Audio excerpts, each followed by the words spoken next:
আসসালামু আলাইকুম। কারো যদি প্রেসার লো হয়ে যায় সেক্ষেত্রে আমরা কোন আকুপ্রেশার পয়েন্টে প্রেসার ক্রিয়েট করব সেই পয়েন্টটি সম্পর্কে আমরা জানবো। তো এই পয়েন্ট দুটি কিন্তু আমাদের সব থেকে কার্যকারী পয়েন্ট হলো হাতে রয়েছে। তো এটা একটা নির্দিষ্ট জায়গা জুড়ে রয়েছে। এটা এই পয়েন্টটা যদি আমরা খুঁজে বের করতে পারি তাহলে কিন্তু একজন পেশেন্টকে আমরা খুব দ্রুত সুস্থ করতে পারবো।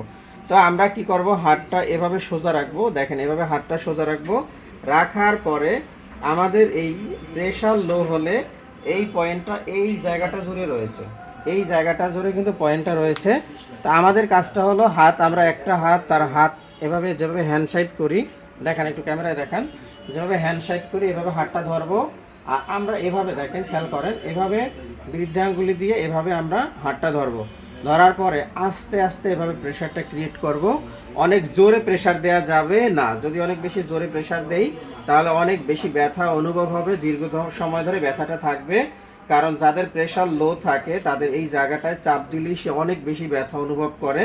তো আমরা যদি এভাবে আস্তে আস্তে আস্তে আস্তে এভাবে 5 মিনিট প্রেশার ক্রিয়েট করতে পারি তাহলে তার যদি প্রেশার লো থাকে এটা ব্যালেন্স হবে, মানে প্রেশার হাইও হবে না, লো হবে না, যেটা আমাদের নর্মাল থাকা দরকার সেটা হবে। এবং আমরা অবশ্যই সাথে সাথে তাকে যদি পারি চিনির শরবত যদি দিতে পারি সেটা সব থেকে উত্তম। আমরা প্রেশার ক্রিয়েট করার পরে সে যখন সুস্থ অনুভব করবে আমরা তাকে মিনিমাম 1 গ্লাস শরবত যাতে খাওয়াই, অবশ্যই লেবু না, লেবুর শরবত খাওয়ানো যাবে না, তাহলে প্রেশার লো হয়ে যাবে।